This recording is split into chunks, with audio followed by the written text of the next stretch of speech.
Hello दोस्तों। नमस्कार, कैसे हो आप? आई होप आप सब अच्छे होंगे और अच्छे से पढ़ रहे होंगे। अपनी वरिष्ठ अध्यापक भर्ती परीक्षा की अच्छे से तैयारी कर रहे होंगे। साथियों, हम ग्रुप पर चर्चा कर रहे हैं। अब तक दो लेक्चर में हमने एल्जेब्रिक स्ट्रक्चर से शुरू किया था, यानी बीजीय निकाय पढ़ा। उसके बाद हमने पढ़ा लूप। लूप के बाद सेमी ग्रुप, और सेमी ग्रुप के बाद हमने पढ़ा मोनोइड। मोनोइड के बाद ग्रुप क्या होता है उसका डेफिनेशन, और कुछ एग्जाम्पल्स भी हमने देखे इन सब के। और उसके बाद हमने ऑर्डर ऑफ ए ग्रुप वो देखा, और फिर एबिलियन ग्रुप क्या होता है वो भी देखा। और एबिलियन ग्रुप के बेस पे हमने कुछ एग्जाम्पल्स भी क्रिएट किए थे, राइट? एबिलियन और नॉन एबिलियन ग्रुप के। तो वहां तक हम पहुंच गए थे, और इस क्लास में आज मैं आपको ये बताने वाला हूं कि हमें कोई नॉन एम्प्टी सेट दे रखा है सपोज, और उस पर डिफाइन एक बाइनरी ऑपरेशन। तो हम ये कैसे जांच करेंगे, ये कैसे देख पाएंगे कि जो हमें नॉन एम्प्टी सेट दिया है वो उस गिवन बाइनरी ऑपरेशन के रेस्पेक्ट में एक ग्रुप फॉर्म करता है? यानी कोई भी अरिक्त समुच्चय हमें दिया हुआ रहेगा, और उस पर डिफाइन एक द्विआधारी संक्रिया। तो हम कैसे जान पाएंगे कि ये एक समूह बनेगा, ये एक ग्रुप बनेगा? उसकी बात हम इस वीडियो में करने वाले हैं। ओके, सो आज का अपना लेक्चर 3। अब तक दो लेक्चर हम कर चुके हैं, ग्रुप पे बेस्ड थे दोनों।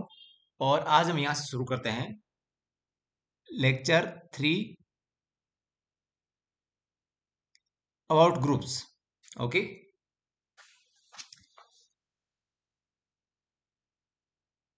हाँ, तो यहां लिखते हैं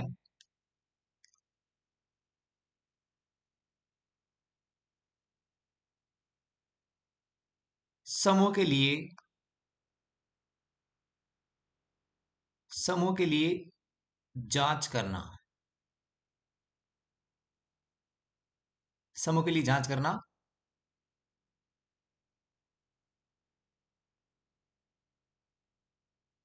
टू टेस्ट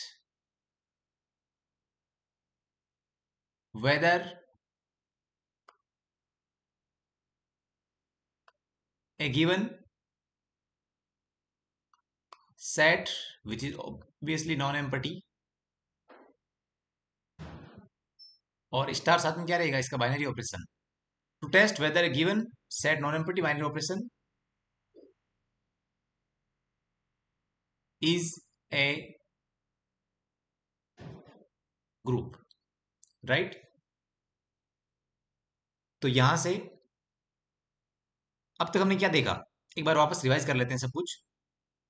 हमने देखा अगर हमारे पास एक नॉन एम्पटी सेट है, ओके, नॉन एम्पटी मतलब कम से कम एक अवयव इसमें होगा, सेट जी, और इस पर डिफाइन एक बाइनरी ऑपरेशन होगा, उसको हमने स्टार नाम दिया, राइट? अगर ऐसा हो तो इसको हम क्या बोलते हैं? इसको बोलते हैं ग्रुपोइड, समूहाब, द्विचर बीजावली, या कल्प समूह, क्वासी ग्रुप। इतने सारे नाम है इसके। यदि इसमें, अर्थात जी में संक्रिया स्टार के लिए, द्विआधारी संक्रिया स्टार के लिए यदि इसका तत्समक अवयव विद्यमान हो, तो ये ग्रुपोइड क्या बन जाएगा? ये बन जाएगा लूप, राइट? और यदि इस ग्रुपोइड में साहचर्य प्रगुण का पालन हो, अर्थात एसोसिएटिव प्रॉपर्टी होल्ड होती हो, तो ये क्या बन जाएगा? ये बन जाएगा सेमी ग्रुप, अर्थात सामी समूह। यदि इस ग्रुपोइड जी स्टार में आइडेंटिटी एलिमेंट और एसोसिएटिव प्रॉपर्टी दोनों एक्सियम्स एक साथ होल्ड हो जाएं, तो ये ग्रुपोइड क्या बन जाएगा? ये बन जाएगा मोनोइड। और यदि मोनोइड में, यदि मोनोइड में प्रत्येक अवयव के लिए उसका प्रतिलोम संक्रिया स्टार के संदर्भ में उसका प्रतिलोम जी में विद्यमान हो, तो ये ग्रुपोइड जो पहले क्या बना, मोनोइड बना, वो क्या बन जाएगा? ग्रुप बन जाएगा। तो अल्टीमेटली हमने क्या सीखा अब तक कि किसी भी नॉन एम्प्टी सेट के लिए बाइनरी ऑपरेशन स्टार के संदर्भ में ग्रुप बनने के लिए क्या क्या आवश्यक चीजें हैं, वो यहां लिखते हैं एक बार। सबसे पहली बात क्या चेक करना है आपको, जी क्या होना चाहिए, नॉन एम्प्टी सेट होना चाहिए। ओके, अर्थात जी में कम से कम एक अवयव अवश्य होगा। एम्प्टी सेट ग्रुप फॉर्म नहीं करता है, इस बात को आप यहाँ नोट कर लें कि रिक्त समुच्चय ग्रुप नहीं बना सकता। उसके अलावा आपको क्या नोट करना है, ये जो स्टार है ये बाइनरी ऑपरेशन है, तो इसके रेस्पेक्ट में क्या होना चाहिए, जी क्लोज्ड होना चाहिए, अर्थात जी संवर्त होना चाहिए। क्लोज्ड होने का या समर्थ होने का क्या मीनिंग है यहाँ पे, मीनिंग ये है कि यदि कोई भी दो एलिमेंट आपने जी से लिए, ए और बी, तो मैं यहाँ कंडीशंस लिख लेता हूं कि आपको क्या चेक करना है। फर्स्ट पॉइंट, फर्स्ट पॉइंट क्या है,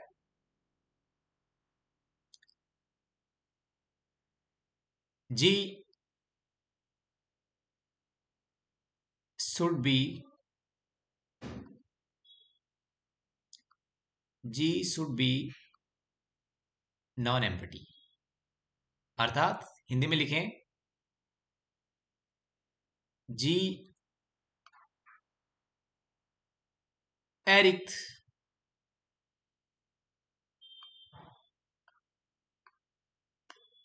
समुच्चय होना चाहिए।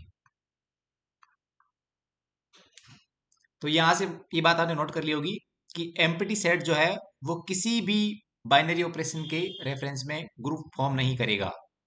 ओके, यहां लिखते हैं कंडीशन टू, वो क्या है कि जी क्लोज्ड होना चाहिए बाइनरी ऑपरेशन स्टार के रेफरेंस में। ओके, तो यहां लिखें,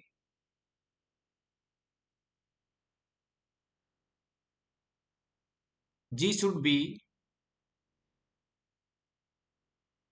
G should be closed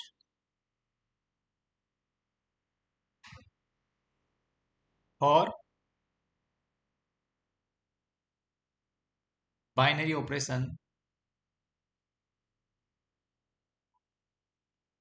star. Hindi में लिखें, जी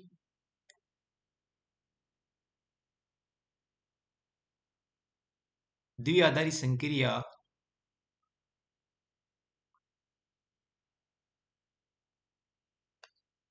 स्टार के लिए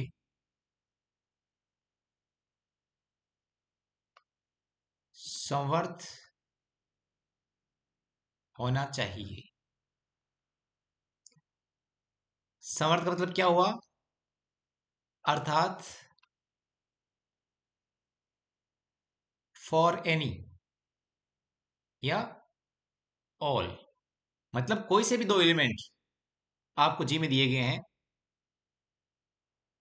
ए बी बिलोंग्स टू जी, क्या होना चाहिए, फॉर एनी यानी ऑल। एनी मतलब वो प्रत्येक के लिए है ना, एनी मतलब कोई से भी दो आप लो, और ऑल मतलब सभी के लिए। क्या होना चाहिए, जो ए स्टार बी आता है आउटपुट, वो कहाँ आना चाहिए, वो जी में ही होना चाहिए। ओके, ये बात नोट करिए आप यहाँ। अगर ऐसा हो जाए सारे एलिमेंट्स के लिए, फॉर ऑल एलिमेंट्स, तब जी क्या हो जाएगा, ऑपरेशन स्टार के लिए क्लोज्ड हो जाएगा।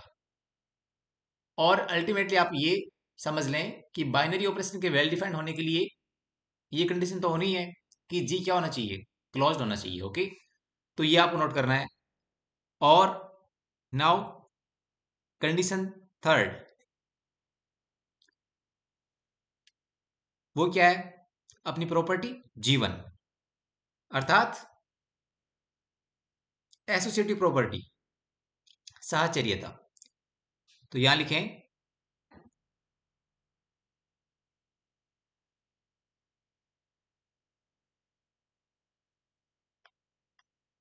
एसोसिएटिव प्रॉपर्टी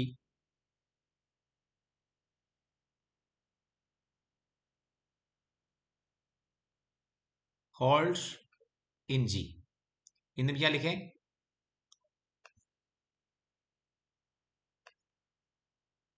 जी में साहचर्य परगुण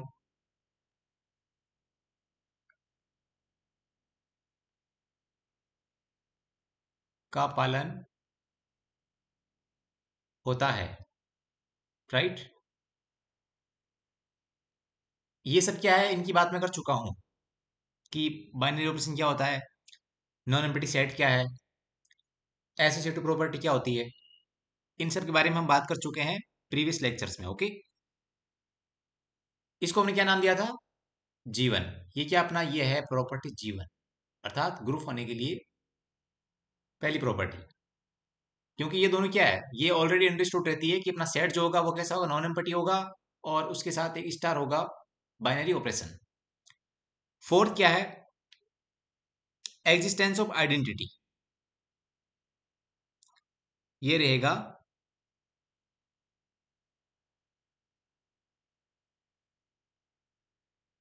एग्जिस्टेंस ऑफ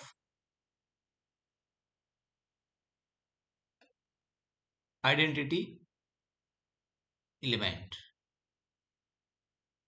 अर्थात existence of identity element in G. क्या होना चाहिए, समुच्चय जी में आइडेंटिटी एलिमेंट किसका, संक्रिय स्टार के संदर्भ में, राइट। जी में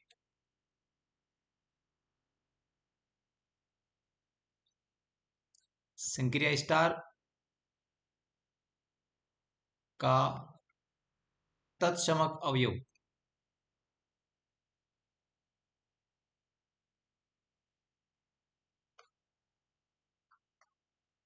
विद्यमान होना चाहिए। Fourth condition, sorry fifth condition,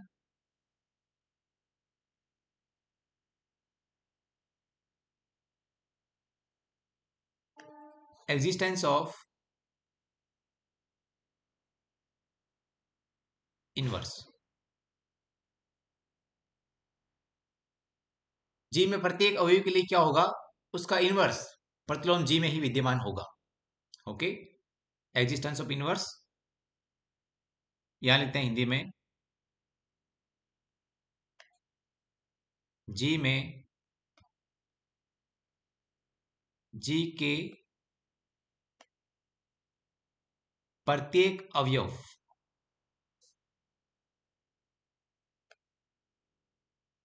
जी के प्रत्येक अवयव के लिए, या प्रत्येक अवयव का,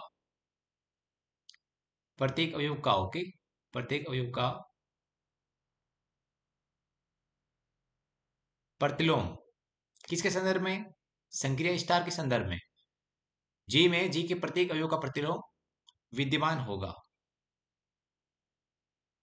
या विद्यमान होना चाहिए।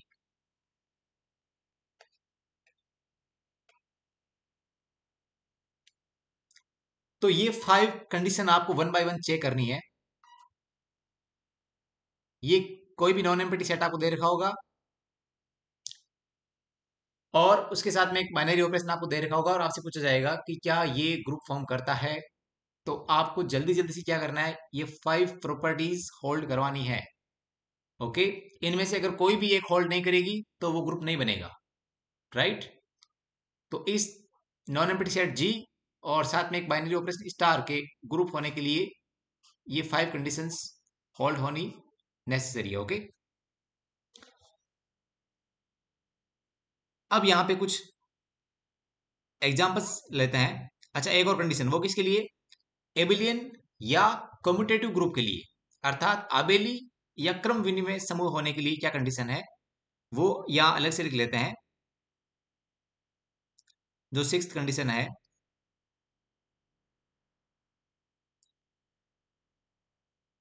फॉर जी टू बी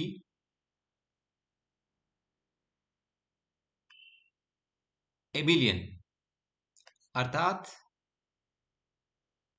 जी जो हमें ये दे रखा है ना, जी के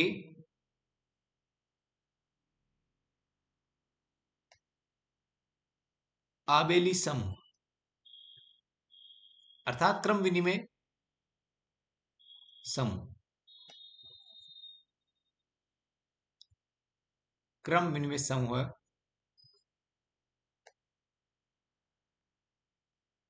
होने के लिए, होने के लिए क्या होगा, ये कंडीशन भी होल्ड होनी चाहिए।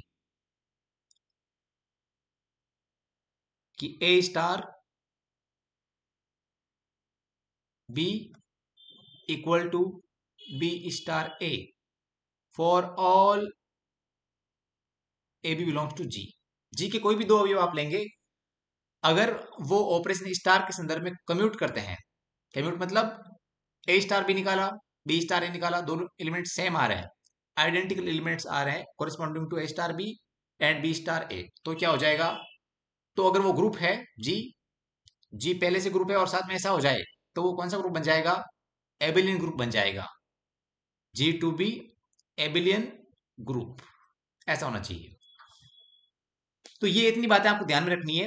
कोई भी सेट आपको दे रखा होगा और अगर ये पूछ ले कि ये ग्रुप है कि नहीं, राइट? तो यहां से कुछ एग्जांपल्स लेते हैं और हमें चेक करना है कि वो ग्रुप फॉर्म करते हैं अथवा नहीं।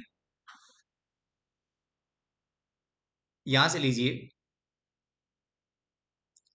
एग्जाम्पल 1। अगर ये आपको समझ में नहीं आया है तो इन एग्जाम्पल्स को आप ध्यान से देखिए, यहां से फिर वापस इनको देखेंगे तो सारी बात समझ में आ जाएगी आपके। ओके, तो मान लीजिए हमें सेट दे रखा है जेड और संख्या दे रखी है एडिशन, अर्थात पूर्णांक या पूर्णांकों का समुच्चय में दे रखा है जेड और ऑपरेशन दिया हुआ है योग अर्थात एडिशन। हमें चेक करना है कि ये ग्रुप फॉर्म करता है अथवा नहीं। वैसे कल एग्जाम्पल्स में हमने लिखा था, लेकिन आज दिखाने वाले हैं या देखेंगे कि हाँ ये ग्रुप फॉर्म करता है। ओके, इन सारी कंडीशंस को हम चेक करने वाले हैं वन बाय वन। तो फर्स्ट यहां देखिए, फर्स्ट क्या कंडीशन है अपने पास कि जो सेट है अपना यहाँ पे वो कैसा होना चाहिए? वो नॉन एम्प्टी होना चाहिए। ओके, अर्थात कम से कम एक एलिमेंट इसमें होना चाहिए। तो हम जानते हैं जो सेट जेड दे रखा है उसमें क्या होता है, सारे इंटीजर्स होते हैं, तो वो क्या रहेगा? वो नॉन एम्प्टी रहेगा। तो फर्स्ट कंडीशन होल्ड हो गई क्या? यस। तो हम यहाँ लिख लेते हैं कि जो सेट दिया हुआ है जेड दिया हुआ अभी इस केस में, वो क्या है? वो नॉन एम्प्टी है, क्योंकि जेड में कम से कम एक अवयव है, वो रिक्त समुच्चय नहीं है, इसलिए फर्स्ट कंडीशन होल्ड होगी, राइट? अब क्या करते हैं? नाउ सेकंड कंडीशन, वो क्या है? G should be closed for binary operation star. क्या लिखा हमने? द्विआधारी संक्रिया स्टार के लिए क्या होना चाहिए? समवर्त होना चाहिए। समवर्त का मतलब क्या हुआ कि कोई भी दो एलिमेंट यहां से हम लेंगे जेड में से, अर्थात कोई भी दो पूर्णांक यहां लेंगे और उनमें अगर एडिशन ऑपरेशन करवाया जाए, अर्थात उनका योग किया जाए, तो जो आउटपुट आएगा वो किस में आना चाहिए? वो जेड में ही आना चाहिए, जेड से बाहर नहीं जाना चाहिए। अगर कोई भी दो अवयव हमें ए और बी ऐसे मिल जाते हैं कि ए प्लस बी या बी प्लस ए, इन दोनों में से कोई भी अगर जेड से बाहर चला जाएगा अर्थात जेड में नहीं आएगा, तो जेड क्या हो जाएगा? जेड क्लोज्ड नहीं रहेगा संक्रिया योग के संदर्भ में।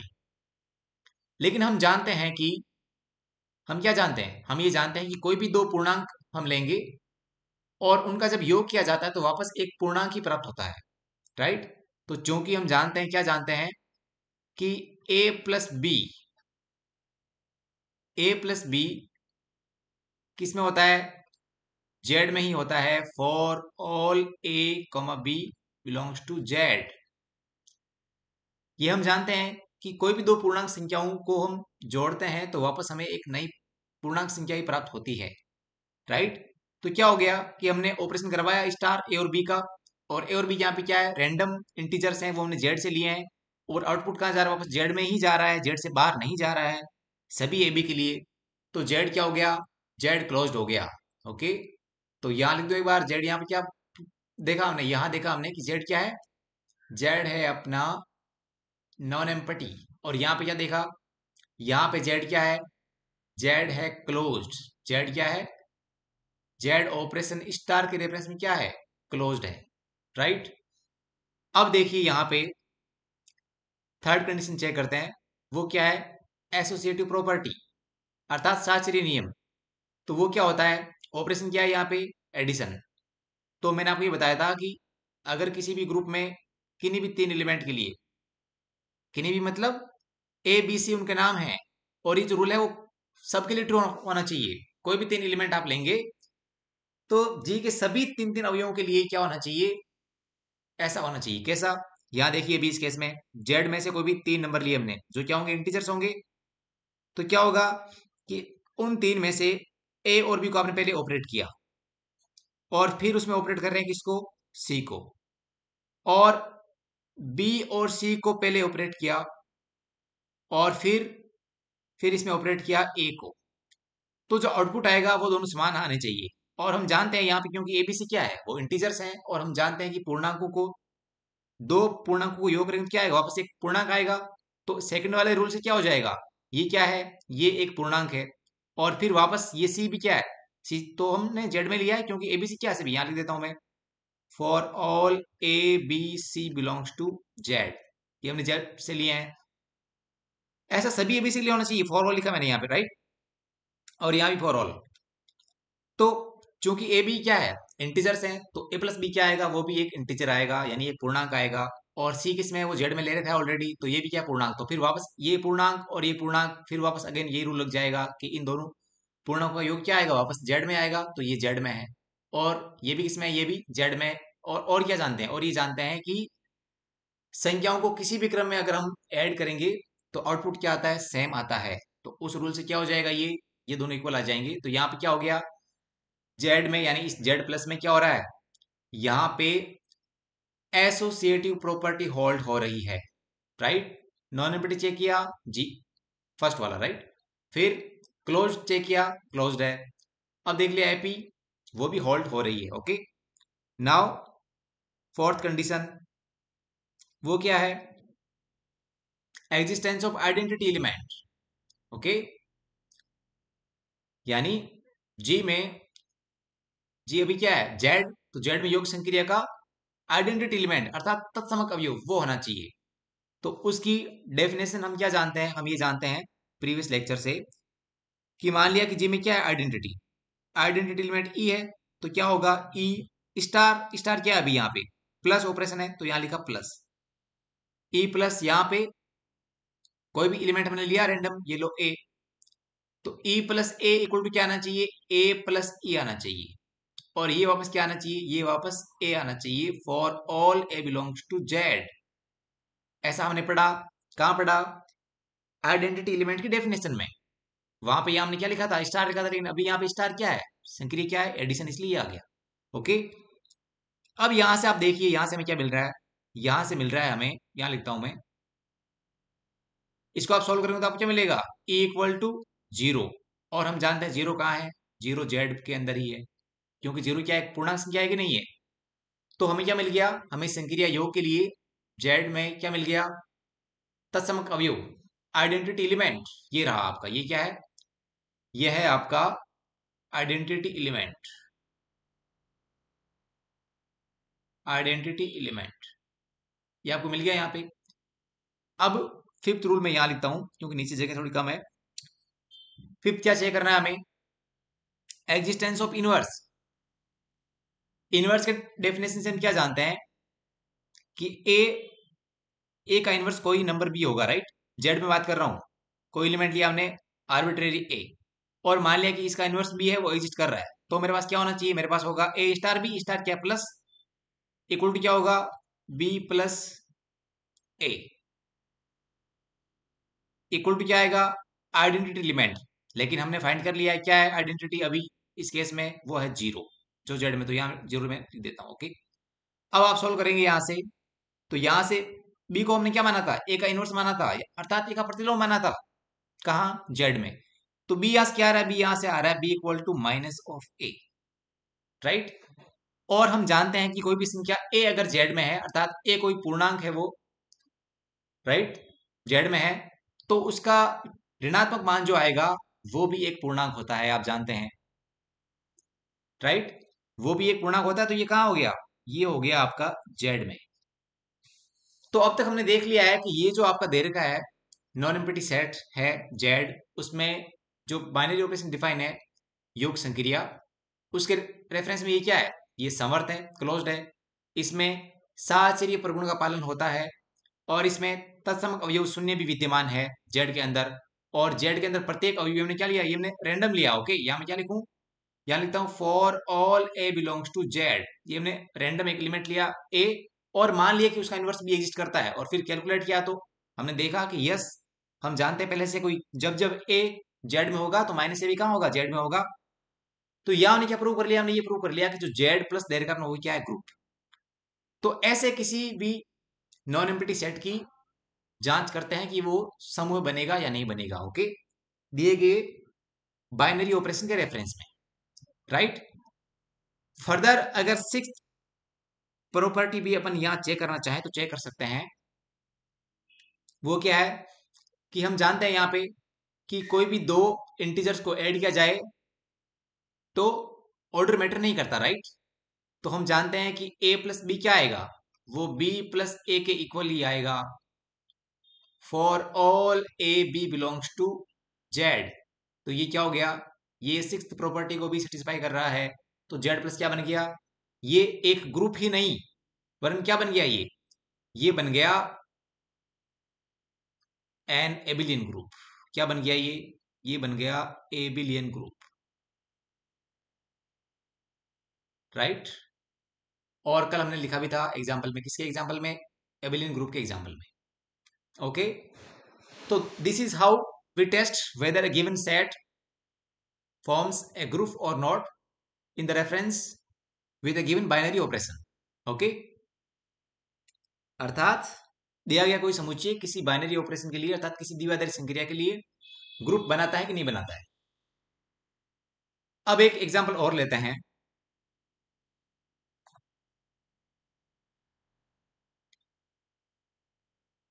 Example 2,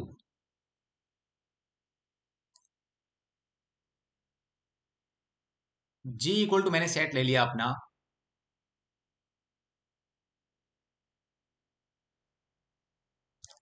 3n, n belongs to Z, okay.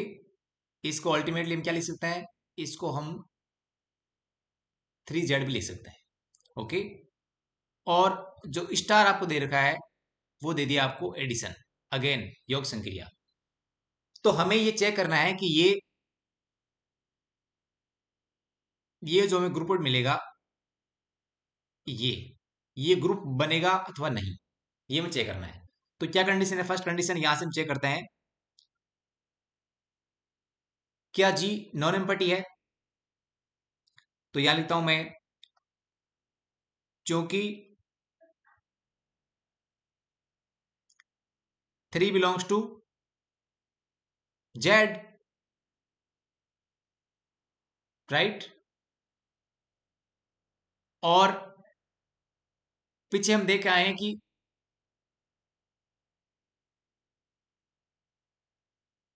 Zero element किसमें है, वो भी जेड में है।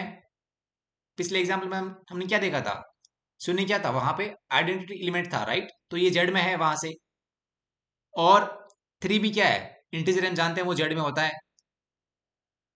और यहां पे हम देखेंगे कि ये जो है 3 जीरो फॉर्म का, राइट। यहाँ पे एन की वैल्यू मैंने क्या ली, जीरो ले ली। और 3 जीरो क्या आता है, वो आपका वापस जीरो ही आता है, हम जानते हैं 3 इंटू जीरो क्या होता है, जीरो होता है। और ये जीरो किसमें है, जेड में है। तो क्या हो गया, अर्थात जीरो को हमने इस फॉर्म में लिख लिया 3 इंटू सम इंटीजर। जीरो को हमने किस फॉर्म में लिख लिया, 3 इंटू सम इंटीजर। ये आपको जीरो क्या है, यहाँ पे इंटीजर है क्योंकि जेड में है। तो यहां से क्या हो गया, यहां से हमने ये देखा कि जो जीरो है वो इस सेट में है, कौन से में, 3z, राइट। और ये इसमें है तो क्या हो गया, यहां से हो गया कि जो हमें जी दे रखा है अर्थात जी इक्वल टू जो 3z हमें दे रखा है वो क्या है, वो आपका नॉन एम्पटी है क्योंकि कम से कम एक एलिमेंट उसमें है। आप चाहे तो यहां सीधा कर सकते हैं 3 into 1, राइट, क्योंकि हमें दे रखा है कि अगर कोई भी इंटीजर लें तो उसका 3 से मल्टीप्लाई करने के बाद जो आएगा आउटपुट वो जी में लिए हुए हैं, राइट। तो क्योंकि जो 3 है वो क्या है, वो 3 का वन टाइम मल्टीपल है, इसलिए वो किस में होगा, वो जेड में होगा, ओके। अब सेकंड थिंग क्या चेक करना है कि जो ऑपरेशन दिया हुआ है यहां पे भी क्या है, एडिशन। इसके रेफरेंस में क्या होना चाहिए, सेट जी क्लोज होना चाहिए, राइट। तो यहां पे लेते हैं, मान लिया कि जी में कोई एलिमेंट है नाम क्या है उसका? उसका नाम है 3n1। 3n1 for some n1 belongs to z, अर्थात किसी भी पूर्ण संख्या n1 के लिए 3n1 एलिमेंट कहाँ है? वो है बिलोंग्स टू g, अर्थात इस सेट में, ओके, 3z में। और मान लिया एक ऐसा ही एलिमेंट इसका 3n2 है, वो भी किस में है? Belongs to set g for some n2 belongs to z, okay. अब यहां पे हम क्या निकालते हैं? a स्टार b, अर्थात इन दोनों एलिमेंट्स की जो हमने लिए हैं जी में, इनकी संक्रिया करवाते हैं। ये कोई रैंडम एलिमेंट है, राइट? संक्रिया क्या है? हमें यहाँ पे योग दे रखी है, तो ये योग हो गया 3n2। ये आएगा क्या? यहां से 3 बाहर कॉमन आ जाएगा, ये बचेगा n1 प्लस n2। और हम जानते हैं, पीछे हमने क्या देखा था? अभी अभी देखा था कि जो पूर्णांकों का समुच्चय है वो योग संक्रिया के लिए क्या बनाता है? क्रम विनिमय समूह बनाता है। तो वहां पे ये समवर्ती नियम हमने देखा था। तो ये क्या आएगा? ये इंटीजर, ये भी इंटीजर, तो ये भी क्या आएगा? नया इंटीजर आएगा। और 3 टाइम्स इंटीजर जो है वो सब कहाँ है? वो इस सेट जी में है। तो ये भी कहाँ जाएगा? ये इतना सा कहाँ है? इतना सा है आपका बिलोंग्स टू जेड में। तो जो होल थिंग होगी वो कहाँ जाएगी? वो जाएगी बिलोंग्स टू 3z, अर्थात जी में, ओके। ये अपना जी है, राइट? तो क्या हो गया? तो यहां पे देखा कि क्या है? ये सेट क्लोज्ड है ऑपरेशन एडिशन के संदर्भ में, अर्थात योग संक्रिया के संदर्भ में क्या है? ये समर्थ है। थर्ड कंडीशन क्या है? एसोसिएटिव प्रॉपर्टी, साहचर्य नियम। तो इसमें क्या है अल्टीमेटली? इसमें जो नंबर्स हैं वो क्या है? वो सारे के सारे इंटीजर्स ही है ना। 3 के मल्टीप्लाई हो तो क्या हो? है तो सब इंटीजर्स ही ना। तो पीछे हमने क्या देखा था कि जेड में जब एसोसिएटिव प्रॉपर्टी होल्ड हो रही थी, तो यहां भी होगी। एक बात मैं आपको यहां बोल देता हूं, उसको आप याद रखें हमेशा, कि अगर किसी सेट में किसी ऑपरेशन के रेफरेंस में एसोसिएटिव प्रॉपर्टी होल्ड होती है, तो उस सेट के प्रत्येक सबसेट के लिए भी क्या होगा? एसोसिएटिव प्रॉपर्टी होल्ड होगी, ओके। ये आप याद रखें। तो यहां पे सीधा लिख सकता हूं मैं, क्योंकि जेड प्लस में क्योंकि जेड प्लस में क्या हुआ था? एपी होल्ड हो रही थी, तो दिस एम्प्लाइज क्या होगा? कि 3z में भी होल्ड होगी, क्योंकि वो क्या है? इसमें जो एलिमेंट्स है वो इसके तो एलिमेंट्स है सब। तो यहां भी क्या होगा? यहां भी एपी होल्ड करेगी, राइट? फोर्थ क्या है? Existence of identity. तो यहां पे कोई एलिमेंट लीजिए। हमने क्या लिया? हमने लिया एलिमेंट 3n ले लूं, 3n, ओके। ये कोई एलिमेंट लिया और मान लिया कि ई क्या है? आइडेंटिटी है। तो वापस क्या आएगा मुझे? वापस मुझे क्या मिलेगा? मुझे वापस 3n ही मिलेगा। और ये कब मिलेगा? जब मैं e प्लस 3n करूंगा, ओके। यहां सोल्व किया तो क्या मिलेगा अपने को? हमें मिलेगा e इक्वल टू क्या है? 0। इक्वल टू क्या है? 0। और हम जानते हैं 0 कहाँ है? z में है। तो ये ही अपनी क्या है? आइडेंटिटी है। ये अपनी क्या है? आइडेंटिटी। और ये किस में है? Belongs to 3z। 3z में क्या है? आइडेंटिटी बिलोंग कर रही है, ओके। फिफ्थ क्या हो गया? कोई एलिमेंट दिया आपको मैंने, ओके, 3n। हमें फाइंड करना है इसका इनवर्स एग्जिस्ट करेगा या नहीं करेगा, क्योंकि फिफ्थ रूल क्या है? इनवर्स फाइंड करना। तो 3n प्लस बी मान लिया क्या है? इसका इनवर्स है। तो आना क्या चाहिए इस बार? आइडेंटिटी। वो हमने फाइंड किया, क्या आया? 0, शून्य, ओके। और ये कब आएगा? जब b प्लस 3n करेंगे। आप यहां सोच रहे होंगे सर बार बार आप ये क्यों लिख रहे हो? इनका तो एक ही मतलब है। जी नहीं, इनका मतलब एक नहीं है। ये केवल तब होता है जब अपना जो ग्रुप है वो क्या बन जाए? एबिलिन बन जाए। इसीलिए तो नील्स हेनरिक आबेल ने वो एक्सियम दिया था। कौन सा? कम्यूटेटिव प्रॉपर्टी, अर्थात क्रम विनिमयता, ओके। तो इसलिए मैं बार बार लिख रहा हूं ताकि आपको आदत लग जाए और आपको ये याद हो कि केवल इतना होने से काम नहीं चलेगा। ये भी देखना पड़ेगा अगर ग्रुप आपका कैसा है, नॉन एबिलियन है, तो यहाँ तो अभी क्या है, ये सारे जो मैंने दो एग्जाम्पल दोनों क्या है, एबिलियन है, तो यहाँ काम चल जाएगा। ओके, तो यहां से आप क्या फाइंड करेंगे, यहां से आपको मिलेगा b equal to minus of 3n, और इसे मैं क्या लिख सकता हूं, इसे लिख सकता हूं 3 × -n, और ये एलिमेंट 3n किस में है, ये g में तब है जब n कहाँ है, z में, तो n हमने z में ले रखा है ऑलरेडी, क्योंकि जब एलिमेंट 3n ले रहे हैं तो n कहाँ है, ऑलरेडी z में दिया हुआ है। ओके, और जब n बिलोंग्स टू z है, n बिलोंग्स टू z, और z क्या ग्रुप है, तो फर्स्ट एग्जांपल से हमने क्या देखा कि इसका योज्य प्रतिलोम वो भी कहाँ जाएगा, वो भी z में जाएगा, और जब -n z में है तो इसका मल्टीपल 3 से वो भी क्या होगा, वो भी यहाँ लिखा है, देखो ये रहा, कि जब जब n को इंटीजर होता है तो 3n कहाँ जाता है, g में, इसलिए ये कहाँ जाएगा, यहां से यहां से ये बात प्रूव हो रही है कि ये कहाँ जाएगा, ये जाएगा सेट 3z में। ओके, तो सारे नोट्स जो हमने लिखे थे वहां पे 5 नोट्स, वो सब यहाँ पे सेटिस्फाई हो रहे हैं, तो क्या हो गया, ये सेट क्या बन गया, ये ग्रुप बन गया। और जो अपना सिक्स्थ है वो क्या है, कम्यूटेटिव प्रॉपर्टी, वो भी यहाँ होल्ड हो रही है। Okay, you can check it. Okay, ये भी होल्ड हो रही है, तो ये क्या बन गया, ये बन गया अपना अगेन एबिलियन ग्रुप। तो यहाँ लिखें g इक्वल टू जो 3z है वो ऑपरेशन एडिशन के लिए क्या फॉर्म करता है, एबिलियन ग्रुप फॉर्म करता है, एबिलियन ग्रुप फॉर्म करता है, राइट। तो आपको समझ में आ गया होगा कि ग्रुप क्या होता है, उसमें क्या क्या होना चाहिए, और ग्रुप में ग्रुप की आइडेंटिटी इनवर्स कैसे फाइंड करते हैं। ओके, एक एग्जांपल क्विकली और ले लेते हैं यहाँ पे, ये लीजिए 1 ओमेगा ओमेगा स्क्वायर, ये क्या है, यह है cube roots of unity, previous lecture में देखा है हमने। ओके, तो ये किसके लिए ग्रुप फॉर्म करता है, कल मैंने आपको लिखा था, लेकिन आज हम इसको कंप्लीटली प्रूव देखने वाले हैं कि हाँ ये ग्रुप फॉर्म करता है। ओके, इन रूल्स के जरिए, और ऑपरेशन यहाँ पे क्या लिया हमने, मल्टीप्लीकेशन, राइट, क्योंकि एडिशन के लिए ग्रुप फॉर्म नहीं करेगा, इसके लिए करने वाला है, इसलिए मैंने आपको यहाँ दिया एग्जाम्पल, और यहाँ हम चेक करते हैं एक्चुअली यहाँ पे ये क्या है, ये सभी इकाई के यानी एक के क्या है, घनमूल है। Okay, 1 omega and omega square are cube roots of unity. Okay, अर्थात जब आप इकाई के घनमूल निकालोगे तो आपको क्या वैल्यूज मिलती हैं, 1 e power iota 2 pi by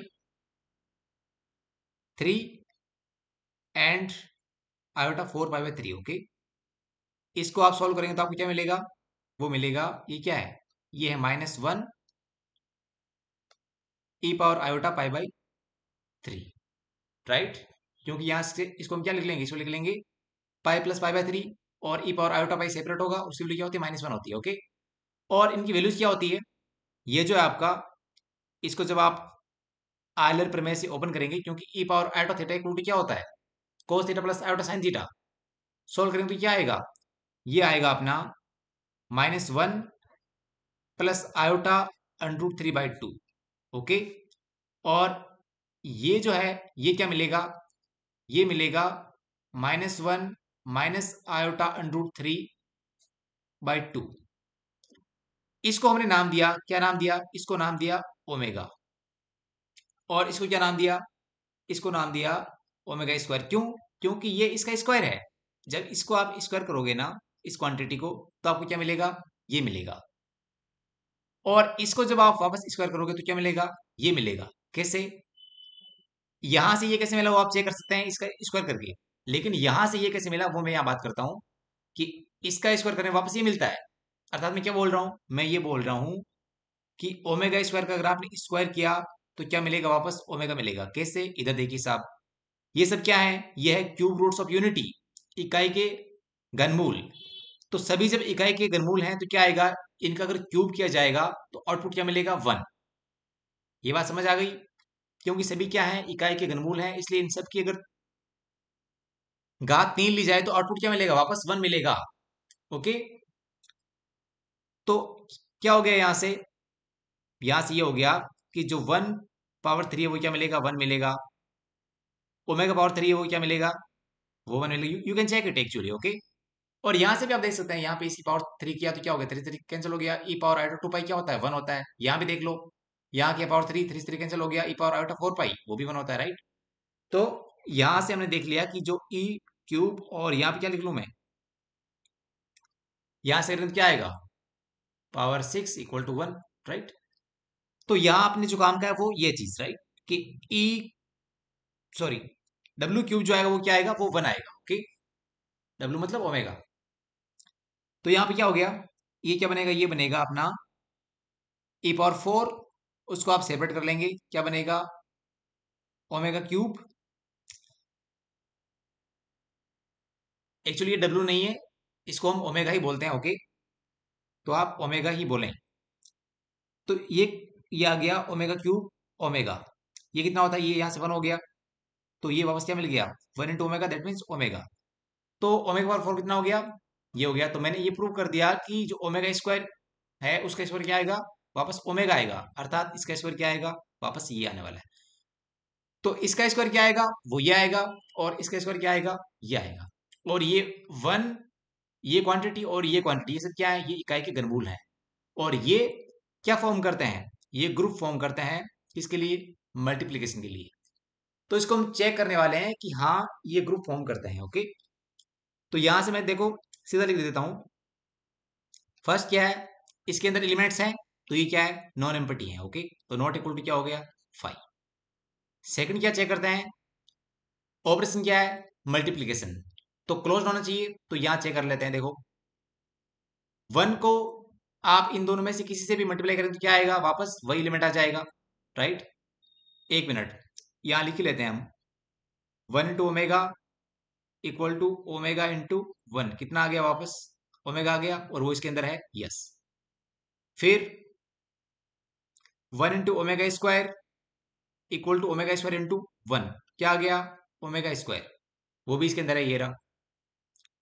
फिर omega into omega square equal to omega square into omega, क्या आएगा, ये आएगा ओमेगा क्यूब, जो क्या होता है, 1 होता है, ये 1 हो गया, और 1 कहाँ है, इसके अंदर। और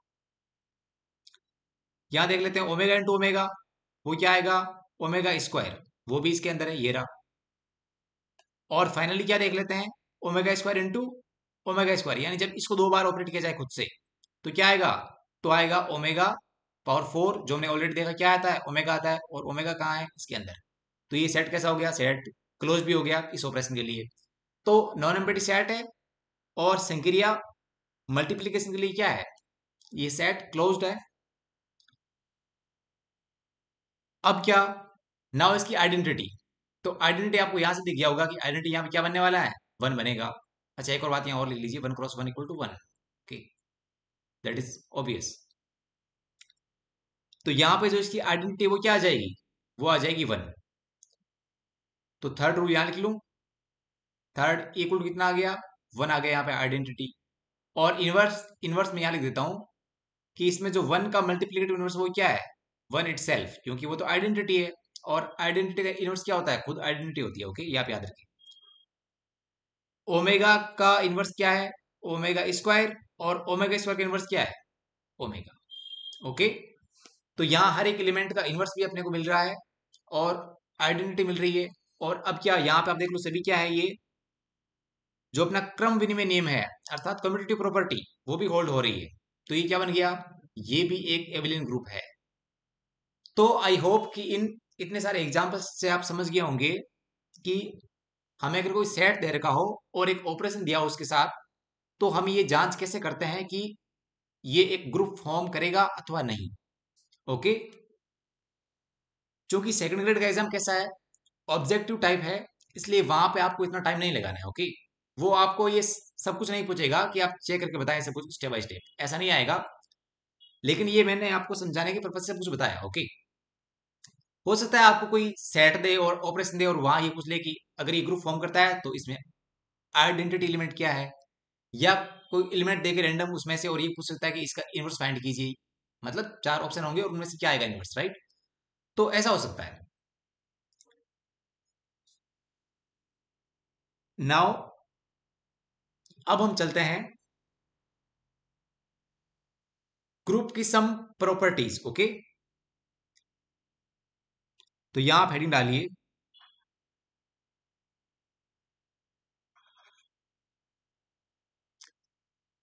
सम प्रॉपर्टीज ऑफ ग्रुप्स। हिंदी में क्या लिखेंगे?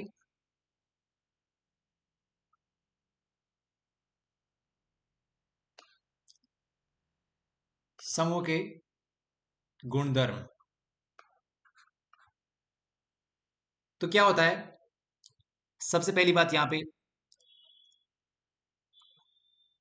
एक बात मैं आपको यहां पे क्लियर कर देता हूं कि अपना एग्जाम कैसा है, ऑब्जेक्टिव टाइप क्वेश्चंस होंगे। तो वहां पे थ्योरम्स के प्रूफ कंप्लीटली सीखना जरूरी नहीं है, आपको स्टेटमेंट याद होना चाहिए बस, क्योंकि थ्योरम के अंदर उसके प्रूफ में से क्वेश्चन नहीं बनेगा। इसलिए यहां पे जो मैं रिजल्ट्स लिखूंगा उनके प्रूफ हम नहीं करेंगे, ओके। और वो हमारे लिए जरूरी भी नहीं है, क्योंकि सिर्फ टाइम वेस्ट करना होगा और कुछ नहीं। तो यहां पे इसलिए मैं क्या लिखता हूं, आपको बस ये याद कर लेने कि क्या होता है, ग्रुप में जो आइडेंटिटी एलिमेंट होता है वो क्या होता है, यूनिक होता है। अर्थात हमें कोई ग्रुप दिया हुआ है जी स्टार, उसका ऑपरेशन है, तो क्या होगा जी में जो आइडेंटिटी एलिमेंट है वो केवल एक ही होगा। तत्समक अवयव किसी भी समूह में केवल एक होता है, केवल एक मतलब दो एलिमेंट आइडेंटिटी नहीं बन सकते, केवल एक एलिमेंट ही आइडेंटिटी बनेगा, ओके। अर्थात identity element is unique in A group. तो यहां लिखते हैं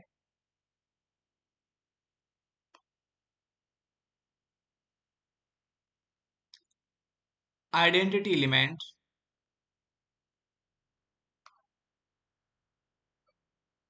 is unique for a group, right.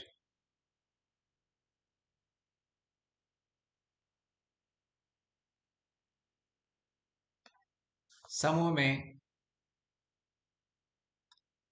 समूह में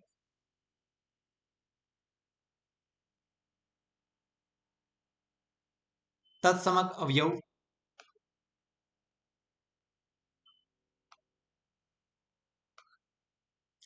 अद्वितीय होता है, ओके।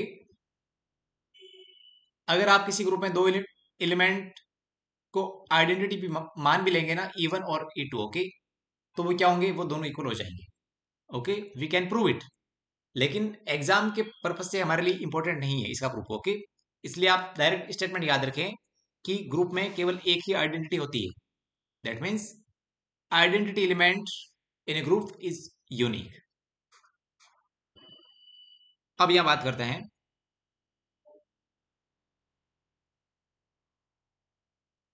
ग्रुप के प्रत्येक अवयव के लिए। मैंने आपको ये बात तो ऑलरेडी बता दी है कि जो ग्रुप के एलिमेंट्स होते हैं उनके जो इनवर्स होते हैं वो उन सब के लिए अलग अलग एग्जिस्ट करते हैं। कोई एलिमेंट ए लिया तो ए इनवर्स एग्जिस्ट करेगा उसके अंदर, दूसरा एलिमेंट बी लिया तो बी इनवर्स एग्जिस्ट करेगा। ए का इनवर्स ए इनवर्स और बी का इनवर्स बी इनवर्स, इन दोनों में आपस में इनके एग्जिस्टेंस में कोई रिलेशन नहीं है, ओके। लेकिन आइडेंटिटी एलिमेंट जो होता है वो पूरे ग्रुप का एक ही होता है, राइट। इसीलिए वहां मैंने इंग्लिश में एवरी यूज नहीं किया था, क्या यूज किया था, ईच। एवरी और ईच में क्या डिफरेंस है, एवरी जब हम एक कलेक्शन की एक साथ बात करते हैं, और ईच मतलब कलेक्शन के हर एक मेंबर के रेफरेंस में अलग अलग बात करते हैं, ओके। तो वहां मैंने ईच लिखा था, मतलब क्या हुआ कि इनवर्स के रेफरेंस में हम सारे एलिमेंट्स की अलग अलग बात करते हैं। तो यहां पे लिखते हैं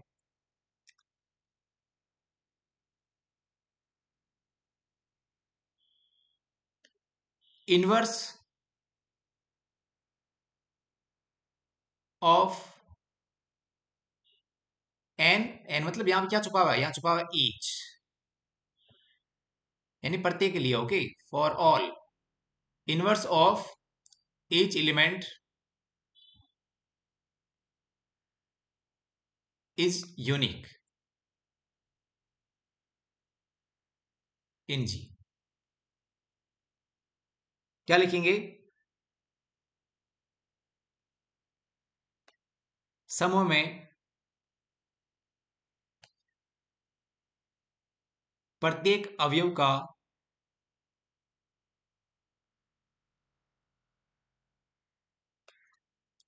प्रतिलोम अद्वितीय होता है। ऐसा नहीं होगा कि मान लो जी क्या है, जी स्टार अपना एक ग्रुप है, ओके, और उसमें दो एलिमेंट साथ में अगर आइडेंटिटी है तो वो दोनों इक्वल हो जाएंगे, क्योंकि किसी ग्रुप में एक से अधिक तत्समक अवयव नहीं हो सकते। सेकंड क्या है अपना, मान लो इसके अंदर कोई दो एलिमेंट है, ए और बी, ओके, जो एलिमेंट ए है मान लो इसके दो इनवर्स है, ओके, एक इनवर्स क्या है इसका बी है और एक इनवर्स क्या है सी, तो क्या मिलेगा, बी इक्वल टू सी हो जाएगा, राइट। एक एलिमेंट के लिए केवल एक ही इनवर्स होगा, ये दो इनवर्स हम मान भी लेंगे तो क्या प्रूव हो जाएगा, B equal to C prove हो जाएगा यहाँ पे, ओके। तो इसको भी हम प्रूव कर सकते हैं, लेकिन एग्जाम के पॉइंट ऑफ व्यू से प्रूफ इंपॉर्टेंट नहीं है, इसलिए यहाँ टाइम वेस्ट नहीं करेंगे हम। डायरेक्ट आप याद रखें कि किसी ग्रुप में जो आइडेंटिटी एलिमेंट होता है वो यूनिक होता है, और हर एक एलिमेंट का अर्थात प्रत्येक अवयव का जो प्रतिलोम होगा, यानी inverse of each element is unique in G, okay. एक एलिमेंट के लिए एक और केवल एक ही प्रतिलोम विद्यमान होता है। आगे बात करते हैं,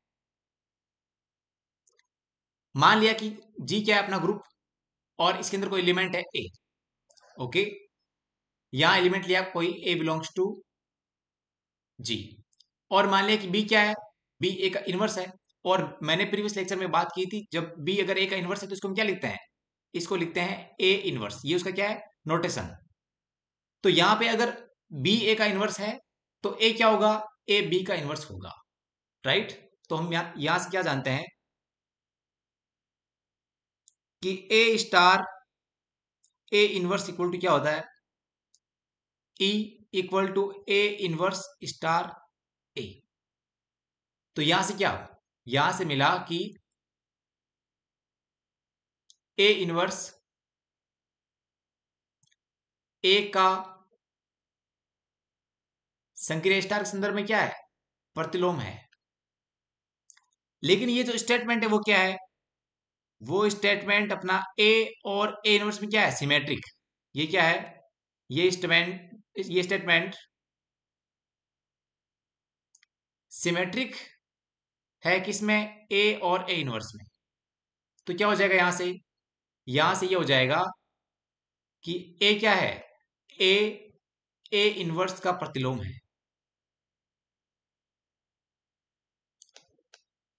ये कहां से आया, ये statement by definition of inverse वहां से आया। लेकिन ये क्या है, ये स्टेटमेंट है वो क्या सिमेट्रिक है किसमें, ए और ए इनवर्स में, तो इसका ऑर्डर हम चेंज कर सकते हैं, राइट। ए की जगह ए इनवर्स लिख सकते हैं और ए इनवर्स की जगह ए लिख सकते हैं। तो वहां से तब क्या निकल के आएगा कि जो ए है वो क्या है, वो ए इनवर्स का प्रतिलोम है। और इस बात को अगर हम लिखेंगे मैथमेटिकली तो हम क्या लिखेंगे, ए क्या है, ए इनवर्स का इनवर्स। तो ए इनवर्स का इनवर्स क्या होता है, ये तो अपना एलिमेंट हो गया इनवर्स, और इसका वापस इनवर्स तो वो क्या आएगा, वो ये आएगा। और वो क्या होता है, वो ए होता है। तो यहां से ये प्रूव हुआ कि नहीं हुआ। तो थर्ड क्या है कि किसी अवयव ए के प्रतिलोम का प्रतिलोम स्वयं ए होता है, ओके। तो यहां लिख दूं मैं,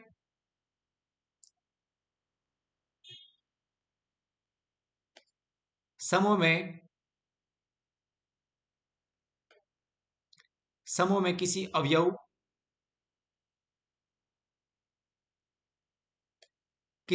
के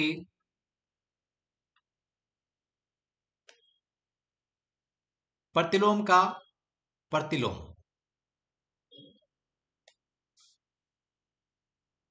ये क्या है? ये प्रतिलोम अवयव, ओके। समूह में किसी अवयव के प्रतिलोम अवयव का प्रतिलोम क्या होगा?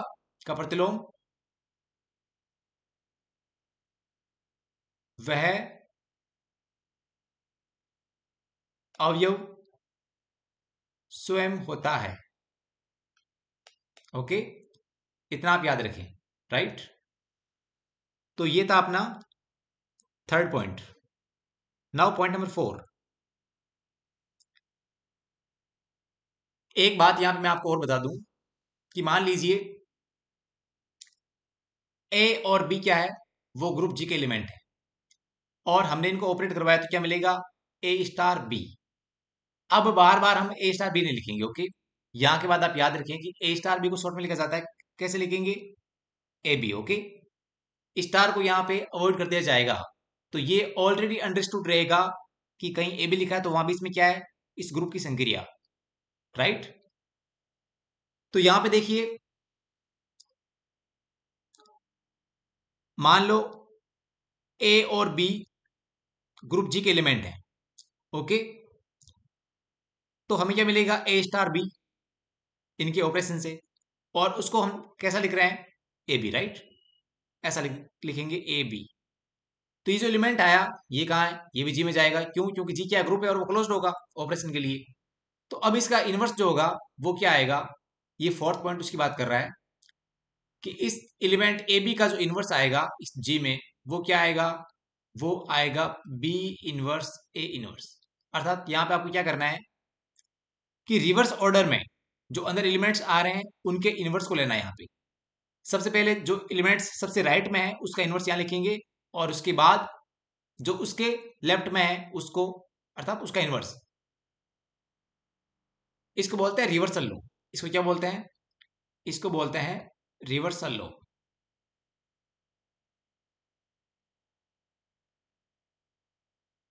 हिंदी में क्या बोलते हैं इसको? इसको बोलते हैं उत्क्रमण नियम।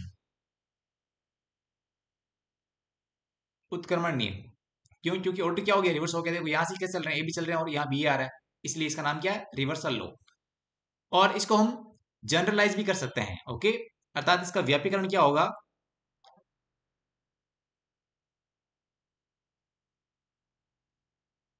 व्यापक रूप में, और यहां लिख देंगे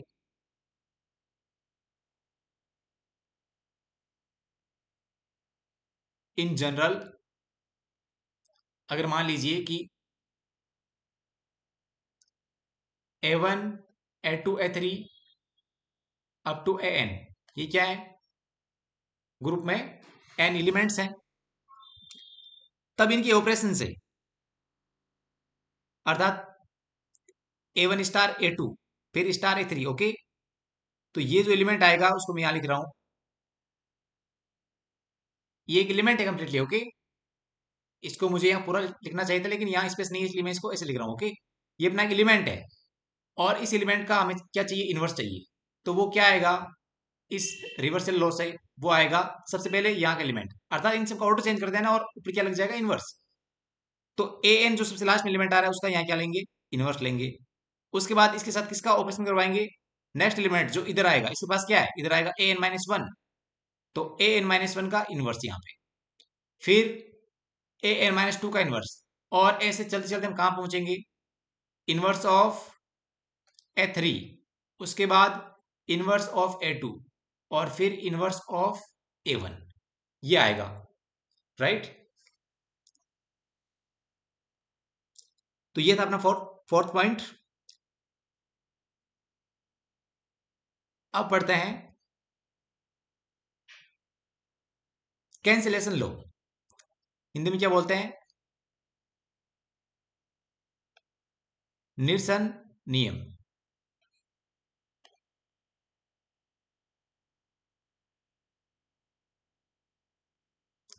कैंसिलेशन लो। किसी समूह में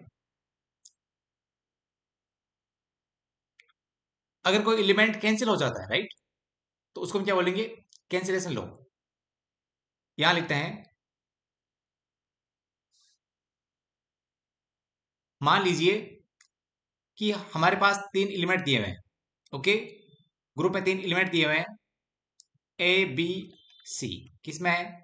जी में। जी क्या? ग्रुप। ओके, और अगर ए बी इक्वल टू क्या दे रखा हो? ऐसी दे रखा हो, तो चूंकि जी क्या ग्रुप है, तो और ये एलिमेंट किसके हैं? ये ग्रुप के एलिमेंट है, और ग्रुप में हर एक एलिमेंट क्या होता है? इनवर्स एग्जिस्ट करता है। तो यहाँ पे जो ए आर है उसका इनवर्स भी कहाँ होगा? जी में होगा। तो यहाँ लिख दूं मैं, ए इनवर्स बिलोंग्स टू जी। और ए इनवर्स को हम क्या करेंगे? यहाँ से ऑपरेट करवा देंगे इधर। यहाँ करवाएंगे तो यहाँ भी करवाना पड़ेगा। और जब ए इनवर्स ऑपरेट होगा तो ये पहले क्या बनेगा? ए इनवर्स और ब्रैकेट ए बी। फिर यहाँ क्या लगेगा? एपी, यानी साहचर्य नियम, एसोसिएटिव प्रॉपर्टी, वो लगेगी तो क्या बन जाएगा? ये बन जाएगा ए इनवर्स ए और बी। ए इनवर्स से क्या हो जाएगा? आइडेंटिटी। तो ई बी, और ई क्या है? आइडेंटिटी, इसलिए क्या बनेगा? ई बी बन जाएगा। और इस प्रकार यहाँ पे क्या हो जाएगा? ये सी बन जाएगा। तो यहाँ हमें क्या मिल जाएगा? यहाँ मिल जाएगा B equal to C, right. तो यहाँ पे क्या हो अल्टीमेटली, यानी जब ऐसा हो तो ऐसा हो जाता है। तो अब जो हमने काम किया, हमने क्या किया? ए इनवर्स को यहाँ से ऑपरेट करवाया, उसको भूल जाओ। और सीधा अब यहाँ से देखो, यहाँ क्या हो रहा है कि ए बी इक्वल टू ए सी हो तो क्या हो जाएगा? बी इक्वल टू सी हो जाएगा। अर्थात क्या हो गया? एलिमेंट कैंसिल हो गया। तो इसको क्या बोलते हैं? इसको बोलते हैं कैंसिलेशन लो। और यहाँ हमने किस साइड से कैंसिल किया एलिमेंट? लेफ्ट साइड से। तो ये क्या बन जाएगा? ये बन जाएगा लेफ्ट कैंसिलेशन लो।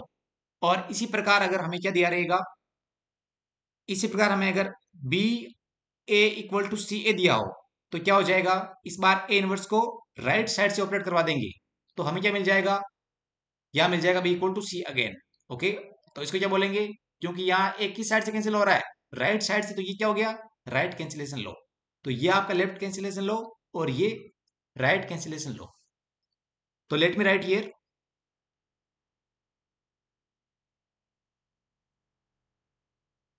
किसी ग्रुप में क्या लगता है? वाम निरसन नियम। ग्रुप में वाम निरसन नियम लगता है। ओके, इसको हम क्या बोलते हैं? लेफ्ट कैंसिलेशन लो। ओके, क्या होगा? If b c equal to, sorry, b A equal to c ए,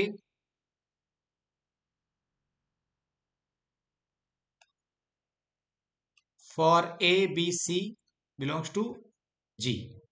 तो यहां क्या मिल जाएगा? ये एलिमेंट कैंसिल हो जाएगा, और हमें क्या मिल जाएगा? हमें मिल जाएगा बी इक्वल टू सी। तो क्या हो गया? एलिमेंट, सॉरी, ये क्या है? यह है राइट कैंसिलेशन लो। ओके, तो यहां पे दक्षिण लिख लेते हैं। ओके, दक्षिण निरसन नियम, राइट साइड से हमने कैंसिल किया, तो ये क्या हो गया? राइट कैंसिलेशन लो। ओके, यहां से कैंसिल हो रहा है और बी इक्वल टू सी मिल रहा है। और इसी प्रकार क्या हो जाएगा? यह बन जाएगा वाम निरसन नियम, left cancellation law, LCL. Okay, तो क्या हो जाएगा?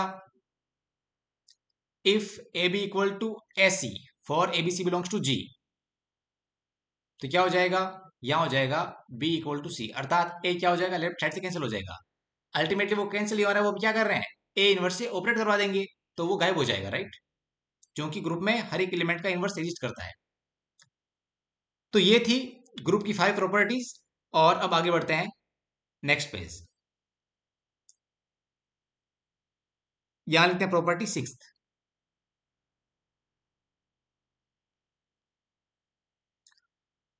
फिफ्थ प्रॉपर्टी ये बोल रही थी, यदि जी कोई ग्रुप हो तो उसमें क्या लगते हैं? कैंसिलेशन लॉज लगते हैं। कौन कौन से? राइट और left.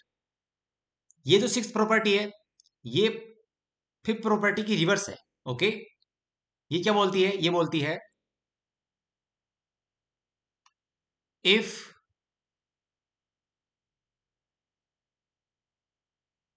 Ji is, if G is ए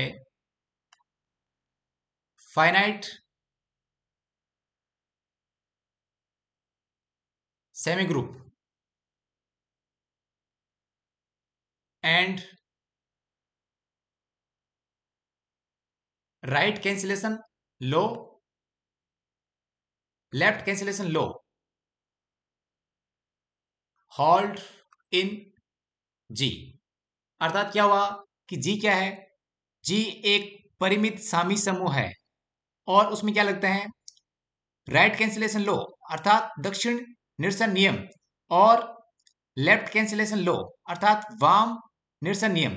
ये दोनों निरसन नियम किस में लगता है, इस सामी समूह जी में, जो कैसा है फाइनाइट। अगर ऐसा हो जाए तब क्या होगा, देन जी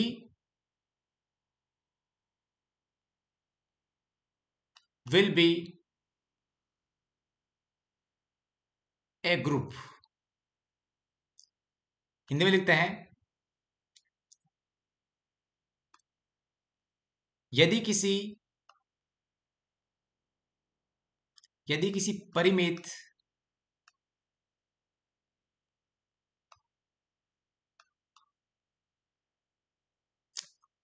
सामी समूह, यदि किसी परिमित सामी समूह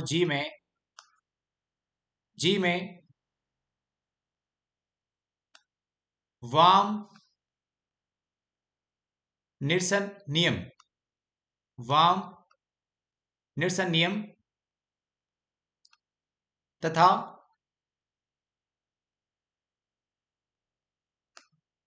दक्षिण निरसन नियम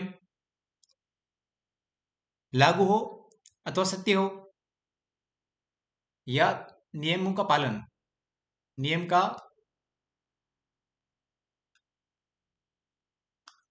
पालन होता हो, राइट, पालन होता हो, तो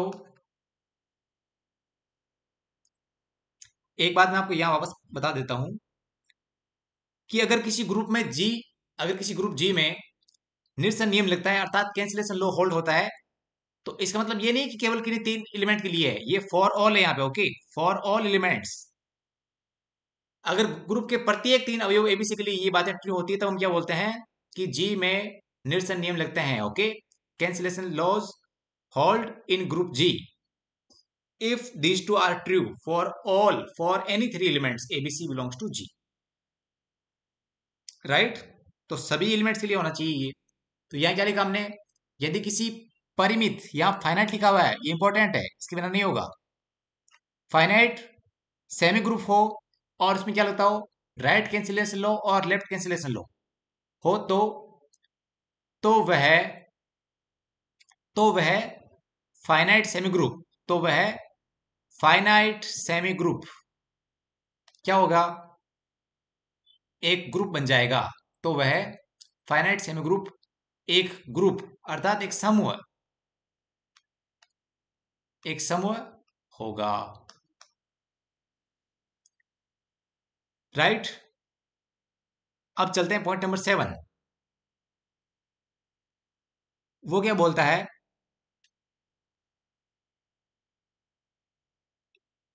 यदि हमारे पास एक ग्रुप जी हो, okay, if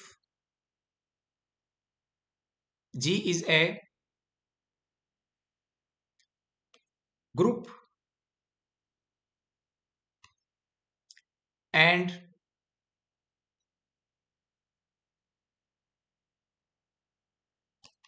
equations ax equal to b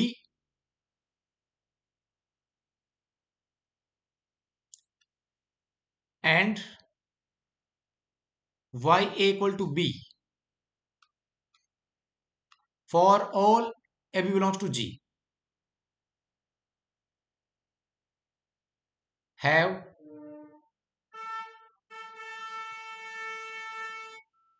1 minute. Point number 7 क्या बोलता है, यदि हमारे पास जी एक ग्रुप हो, ओके, जी क्या हो, एक ग्रुप हो, तब क्या होगा, तब कोई भी एलिमेंट्स ए बी आप लीजिए जी से, और उनसे ये दो इक्वेशंस जो बन रही हैं, ए एक्स इक्वल टू बी और वाई इक्वल टू बी, यहाँ पे एक्स और वाई क्या है, ये वेरिएबल्स हैं, ओके, और ए बी क्या है, ये ग्रुप के एलिमेंट्स हैं। तो ये दो इक्वेशंस आप फॉर्म करेंगे तो इन दोनों इक्वेशंस के क्या होंगे, यूनिक सॉल्यूशंस एग्जिस्ट करेंगे, किसमें, जी में, ओके। तो if G is a group, then then then equations this one and this one for all AB belong to G have unique solution,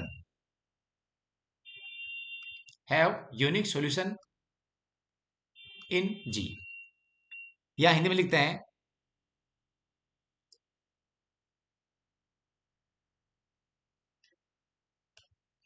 यदि G एक समूह हो तो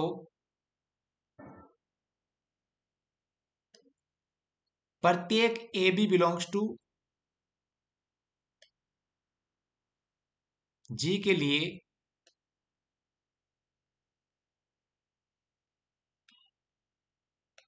समीकरणों AX equal to B, Y equal to B के G में अद्वितीय हल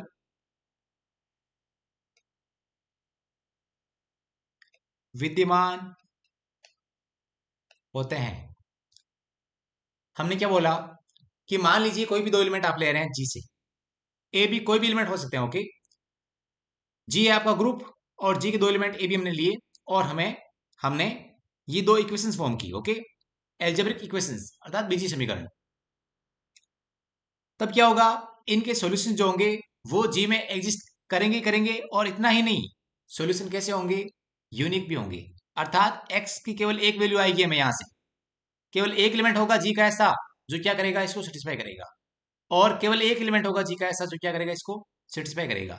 अगर जी क्या जी ग्रुप है और मान लो एक्स की कोई दो ऐसी वैल्यूज हैं, अर्थात जी के दो एलिमेंट क्या कर रहे हैं, इसको सेटिस्फाई करें, तो दोनों क्या होंगे, इक्वल हो जाएंगे, ओके। तो यहां पे क्या इंपॉर्टेंट है कि जी क्या होना चाहिए, ग्रुप होना चाहिए, और फॉर ऑल आप कोई भी लो ऐसे एलिमेंट दो, ये हमेशा ऐसा होगा कि क्या होगा कि जब जब आप दो इक्वेशन ये फॉर्म करोगे, दोनों के लिए क्या होगा, यूनिक सॉल्यूशन, किसमें, जी में यूनिक सॉल्यूशन एग्जिस्ट करेगा, ओके। तो यदि जी एक समूह हो तो प्रत्येक A B belongs to G के लिए समीकरणों X equal to B, comma Y equal to B के जी में अद्वितीय हल विद्यमान होंगे, okay.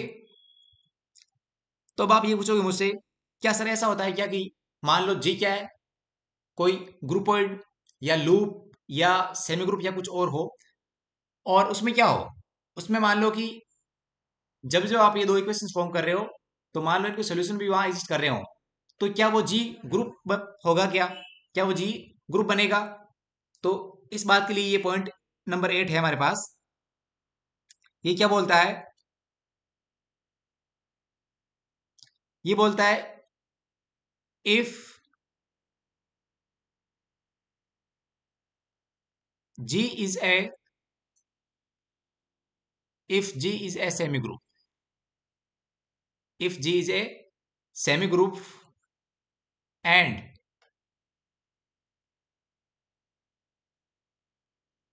equations Ax equal to B and y equal to B have unique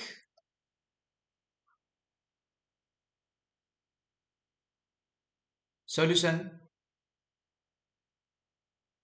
in G for all AB belongs to semi group G, then G will be a group। क्या बोला, यहां हिंदी में बात करते हैं, जी हमारे पास क्या है, एक सेमी ग्रुप, ओके। जी क्या हो, हमारे पास एक सेमी ग्रुप हो। देखो यहां हमने क्या क्वेश्चन पूछा था, कोई ग्रुप होगा तो उसमें हमेशा कोई भी एलिमेंट्स आप ए बी लीजिए, जब ये इक्वेशंस बनेगी तो इनका हल, वो भी अद्वितीय हल, केवल एक एक हल यहां मिलेगा, अर्थात एक्स की एक वैल्यू और वाई की एक वैल्यू कहां मिलेगी, जी में मिलने वाली है। तो मैंने आपसे पूछा कि जी हमारे पास क्या हो, और साथ में क्या हो कि सारे ए बी के लिए इन दोनों इक्वेशंस के यूनिक सॉल्यूशन अगर जी में मिल रहे हो, तो जी हमारा क्या बन जाए, ग्रुप बन जाए। तो उसका आंसर देखो यहां मिल रहा है, क्या मिल रहा है, if G is a semi group, G क्या हो, जी सेमी ग्रुप, क्योंकि यहां से क्या आ जाएगी, यहां से आ जाएगी एसोसिएटिव प्रॉपर्टी, क्योंकि सेमी ग्रुप क्या होता है, ग्रुपोइड प्लस एपी।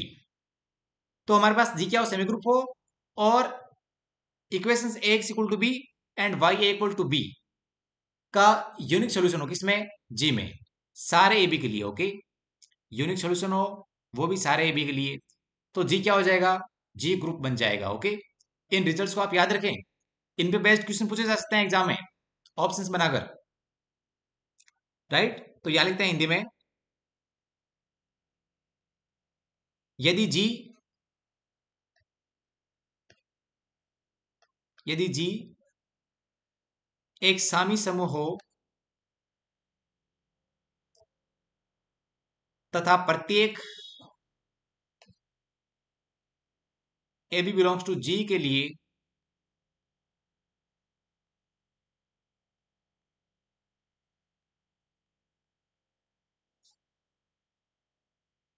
जी में, ओके, जी में समीकरण x equal to B and y equal to B, यहां याद रखिए, यहाँ x क्या है, वेरिएबल, y क्या है, वेरिएबल, और ए बी क्या है, ग्रुप के एलिमेंट, सॉरी, अभी यहाँ पे क्या है, सेमी ग्रुप है। ओके, तो इस सेमी ग्रुप की क्या है, एलिमेंट है ये।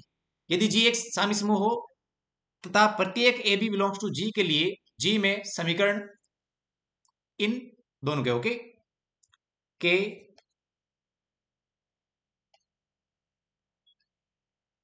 अद्वितीय हल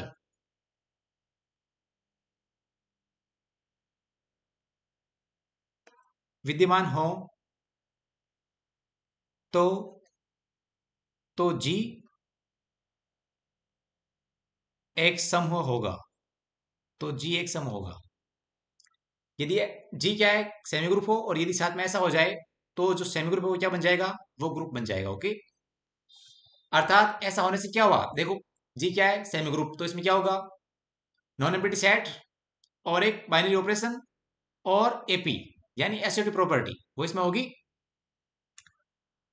तो सेमी ग्रुप से ग्रुप तक जाने के लिए हमें और क्या चाहिए एक्स्ट्रा, हमें चाहिए आइडेंटिटी एलिमेंट और इनवर्स। तो वो कहां से मिल जाएगा, वो मिल जाएगा यहां से। अर्थात यदि सेमी ग्रुप में ऐसा ऐसा हो जाएगा, तो सेमी ग्रुप में इनसे में क्या मिल सकता है, ऐसा होने से हमें आइडेंटिटी एलिमेंट और हर एक एलिमेंट का इनवर्स मिल जाएगा, तो क्या बन जाएगा वो, तो वो ग्रुप बन जाएगा। ओके, यहां लिखते हैं प्रॉपर्टी नंबर 9। अच्छा, एक बात मैं यहां आपको मेंशन कर देता हूं कि यदि जी एक क्या हो, सेमी ग्रुप हो, और यहां मान लीजिए कि केवल इस टाइप की जो इक्वेशंस है ना, केवल एक ही टाइप की इक्वेशन के सॉल्यूशन मिल रहे हैं, और वो यूनिक, और इस टाइप के नहीं मिल रहे हैं, यानी जब y इक्वल टू बी हो, तो आपको ये नहीं पता कि इसका यूनिक सॉल्यूशन मिल रहा है कि नहीं मिल रहा। ओके, ये मान लो कि केवल ए के लिए मिल रहा है और इसके लिए नहीं मिल रहा, तो क्या उस केस में ये सेमी ग्रुप ग्रुप बन जाएगा, क्या नहीं बनेगा। ओके, दोनों एक साथ ट्रू होना चाहिए। ओके, दोनों एक साथ ट्रू होने चाहिए। जब जब ऐसी इक्वेशन दोनों टाइप की बनेगी, दोनों के इस सेमी ग्रुप में क्या होंगे, यूनिक सॉल्यूशन होने चाहिए, और ये क्या है, अपना सेमी ग्रुप। तो जब ऐसा होगा तो क्या बन जाएगा, ये एक ग्रुप बन जाएगा। ओके, अब क्या हुआ, नेक्स्ट पॉइंट यहां लेते हैं हम,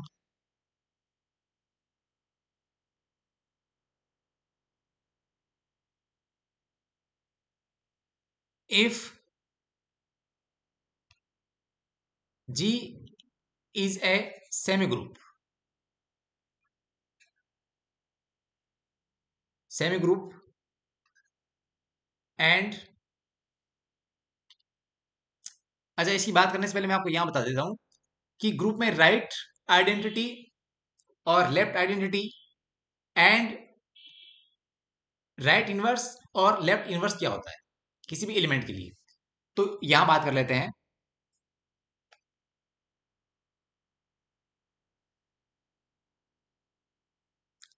फॉर ऑल एलिमेंट्स ऑफ जी, अगर ग्रुप में कोई एलिमेंट ई हमारे पास ऐसा एग्जिस्ट करता हो, e belongs to G, such that क्या हो जाए, ई ए इक्वल टू क्या हो जाए, ए हो जाए। हमें ये नहीं पता कि यहाँ पे ए ई क्या आने वाला है, ए ई क्या आएगा ये हमें नहीं पता, हमें सिर्फ ये पता है कि ए क्या आने वाला है, ए आने वाला है। अगर ऐसा हो ग्रुप के सारे एलिमेंट्स के लिए, okay, for all A belongs to G, तो ये जो एलिमेंट आपका ई है ये क्या कहलाएगा, ये कहलाएगा left identity in G for operation star. ये क्या बनेगा, लेफ्ट आइडेंटिटी। इसी प्रकार यदि ऐसा हो और यहां मैं क्या लिख दूं, यहां लिख दूं मैं ए इक्वल टू ए हो for all A belongs to G, तो ये क्या बनेगा, ये बनेगा राइट आइडेंटिटी। ये क्या है, यहां लिख दूं मैं, यहां लिख देता हूं, ये हो गया अपना लेफ्ट आइडेंटिटी। ये क्या हो गया, इस केस में ये क्या बनेगा, राइट आइडेंटिटी। और इसी प्रकार क्या होगा, कोई एलिमेंट आपको दे रखा है ए, कोई रैंडम एलिमेंट, तो यदि ए के लिए कोई एलिमेंट बी ऐसा एग्जिस्ट करता है, यानी प्रत्येक ए के लिए B belongs to G, such that क्या हो जाएगा, ए बी इक्वल टू क्या आ रहा है, ए बी इक्वल टू आ रहा है अपना ई, ओके। फॉर ऑल यानी for each element a belongs to G, G के अलग अलग प्रत्येक अवयवों के लिए क्या हो रहा है, कोई एलिमेंट एग्जिस्ट कर रहा है कि ए बी इक्वल टू क्या हो रहा है, ई हो रहा है। तो इस केस में जो बी है वो क्या बनेगा, इस देखो यहाँ पे क्या है, यहाँ पे ई क्या है, ई लेफ्ट आइडेंटिटी, यहाँ पे ई क्या, राइट आइडेंटिटी, और यहाँ बी क्या बनेगा, इस बार बी क्या बन गया, यहाँ पे बी इस केस में क्या हो जाएगा, बी हो जाएगा राइट इनवर्स। और यदि इसका अपोजिट हो जाए क्या, कि ए के लिए B exist such that B A equal to क्या हो जाए, ई हो जाए for all M to G, तो यहाँ बी क्या हो जाएगा, बी बन जाएगा राइट इनवर्स, ओके। सॉरी यहाँ पे भी क्या था, बी एलिमेंट था लेफ्ट इनवर्स, सॉरी यहाँ भी है क्या, यहाँ भी क्या है, यहाँ है be left inverse, sorry sorry sorry, यहाँ भी क्या है, यहाँ भी अपना क्या लेफ्ट इनवर्स, ओके। देखो यहाँ भी क्या राइट साइड, तो वो क्या हो गया, राइट इनवर्स हो गया, यहाँ भी क्या लेफ्ट साइड, तो वो क्या हो गया, लेफ्ट इनवर्स हो गया, राइट। बी क्या है अपना लेफ्ट इनवर्स। तो यहां से आप ये समझ गए होंगे कि ग्रुप में राइट इनवर्स लेफ्ट इनवर्स क्या होता है, ओके। और एक बात और नोट कर लें कि कोई सेट, कोई नॉन एम्प्टी सेट किसी संक्रिया के लिए ग्रुप नहीं बनाता है, कुछ और ही मान लो, या तो ग्रुपोइड है या फिर लूप या सेमी ग्रुप या मोनोइड ईटीसी, इनमें से कुछ है, तब भी उसमें लेफ्ट आइडेंटिटी या राइट आइडेंटिटी या राइट इनवर्स या राइट या लेफ्ट इनवर्स ये सब एग्जिस्ट कर सकते हैं, ओके। लेकिन ग्रुप होगा तो उसमें क्या होगा, उसमें ये दोनों एग्जिस्ट करेंगे और उस केस में दोनों क्या होंगे, बराबर हो जाएंगे, राइट। यदि जी अपना एक ग्रुप है तो उसमें राइट आइडेंटिटी और लेफ्ट आइडेंटिटी दोनों एग्जिस्ट करेंगी और दोनों उस केस में क्या हो जाएंगी, इक्वल हो जाएगी, अर्थात उस केस में केवल एक ही एलिमेंट होगा, वो क्या होगा, वो यूनिक होगा। उसकी बात हम ऑलरेडी कर चुके हैं, राइट, कि ग्रुप में आइडेंटिटी एलिमेंट क्या होता है, यूनिक होता है, ओके। तो वो इसी केस की बात है। और जी अगर अपना ग्रुप है तो वहां पे क्या होगा, वहां हर एक एलिमेंट के लिए इंडिविजुअली उसका जो इनवर्स होगा वो भी क्या होगा, वो भी यूनिक होगा, अर्थात उसके इसमें क्या होंगे, ये राइट इनवर्स और लेफ्ट इनवर्स दोनों कोइंसाइड कर जाएंगे, अर्थात दोनों सेम हो जाएंगे। तो ये बात आपको यहां आ गई समझ में कि right inverse, left inverse, right identity और लेफ्ट आइडेंटिटी क्या होते हैं किसी ग्रुप में, ओके। तो अब इसकी बात करते हैं point number 9। If G is a semi group, मान लो जी क्या है, जी सेमी ग्रुप है, और क्या हो गया, और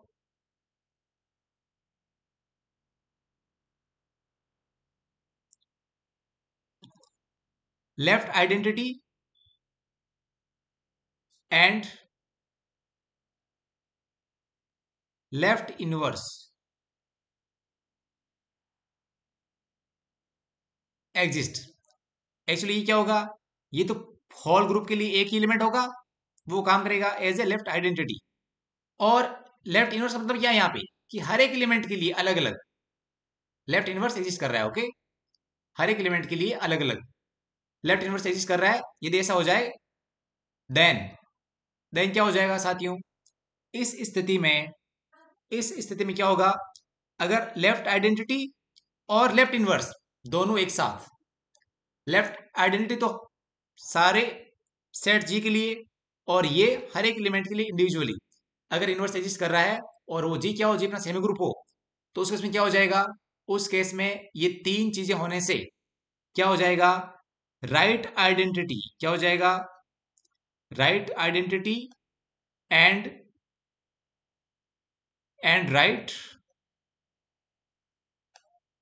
राइट इनवर्स, ये भी क्या होंगे, ये भी एग्जिस्ट करेंगे। ओके, ये भी एग्जिस्ट करेंगे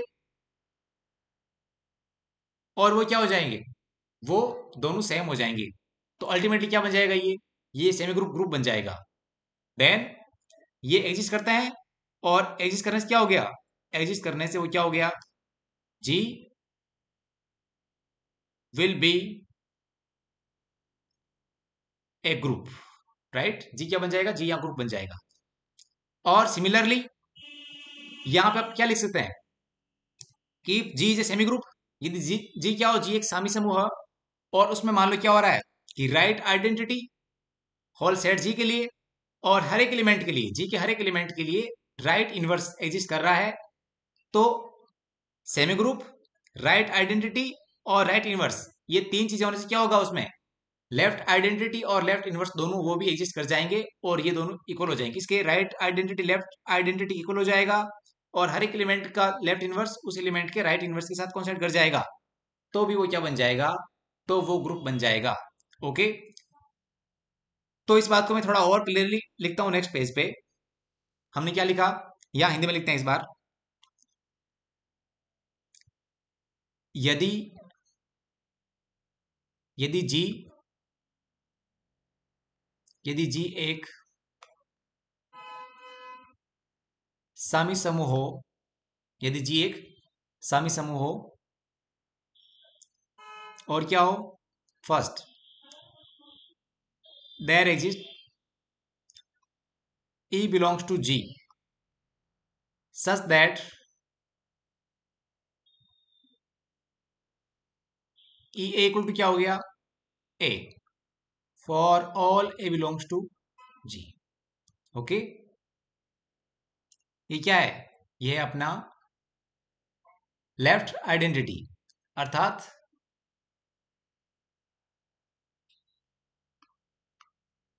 वाम तत्समक अवयव।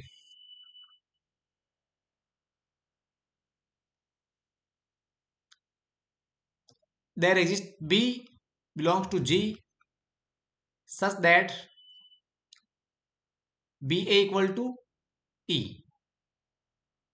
for all A belongs to G। ये क्या दे रहा है, ये दे रहा है वाम प्रतिलोम अवयव। ऐसा हो जाए तो क्या हो जाएगा, हो तो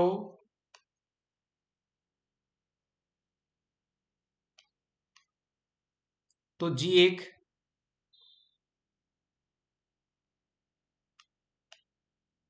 समूह होगा। अर्थात क्या हो जाएगा, ऐसा होने से अगर जी क्या है, जी एक सेमी ग्रुप है, अर्थात जी क्या है, जी एक सामूहिक समूह है और इसमें लेफ्ट आइडेंटिटी एग्जिस्ट कर रही है और यदि साथ में ऐसा हो रहा हो कि लेफ्ट इनवर्स भी एग्जिस्ट कर रहा हो, तो ऐसा होने से क्या हो जाएगा, जो राइट वाले हैं वो भी एग्जिस्ट कर जाएंगे और वो इनके साथ कॉन्सर्ट कर जाएंगे, यानी दोनों समान हो जाएंगे, तो वो क्या बन जाएगा, वो ग्रुप बन जाएगा।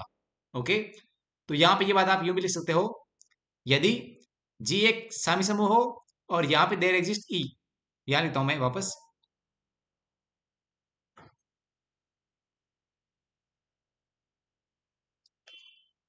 यदि जी एक यदि जी एक सामी समूह हो, first there exist E belongs to G such that AE equal to A for all A belongs to G। ये क्या दे रहा है, ये दे रहा है हमें दक्षिण तत्समक अवयव। और क्या हो जाए, there exist B belongs to G such that AB equal to E for all A belongs to G। यहां से हमें क्या मिल रहा है, यहां से मिल रहा है दक्षिण प्रतिलोम अवयव। तो क्या हो जाएगा? तो जी एक समूह होगा। अब यहां से आपसे एक क्वेश्चन पूछता हूं। मान लीजिए कि जी क्या है? जी एक सेमी ग्रुप है। ओके, जी एक सेमी ग्रुप है और उसमें मान लो कि left identity. Okay, left identity और हर एक एलिमेंट का इंडिविजुअली राइट इनवर्स एग्जिस्ट करता है। ओके, तो क्या जो सेमी ग्रुप जी है वो ग्रुप बन जाएगा? क्या लिखते हैं क्वेश्चन? क्वेश्चन, यदि जी एक सामी समूह हो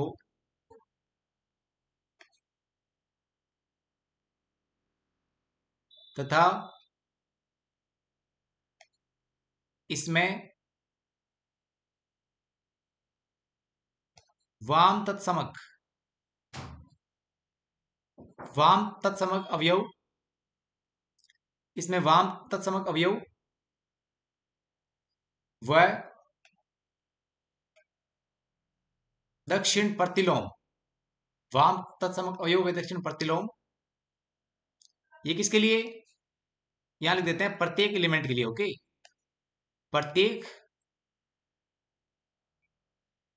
अवयव का विद्यमान हो तो जी, तो क्या जी एक समूह होगा?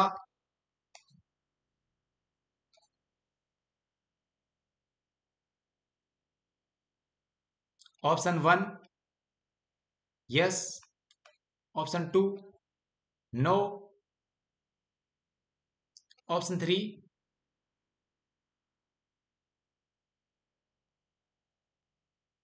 No,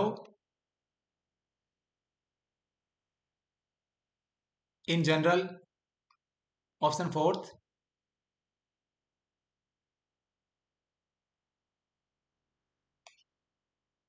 cannot say about. यानी जी एक सेमी ग्रुप हो और उसमें क्या हो रहा है? लेफ्ट आइडेंटिटी एग्जिस्ट कर रही है और हर एक एलिमेंट का इंडिविजुअली राइट इनवर्स एग्जिस्ट कर रहा है। तो क्या ये जो जी जो क्या था अपना सेमी ग्रुप था वो ग्रुप बन जाएगा? तो इन जनरल इसका आंसर क्या है? नहीं। ओके, तो no in general, no in general. तो ये थी ग्रुप की प्रॉपर्टीज। और अब हम मिलते हैं नेक्स्ट लेक्चर में।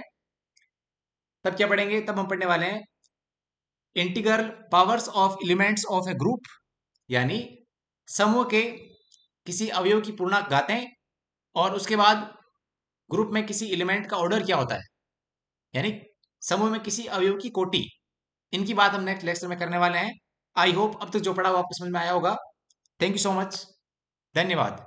मिलते हैं नेक्स्ट लेक्चर में।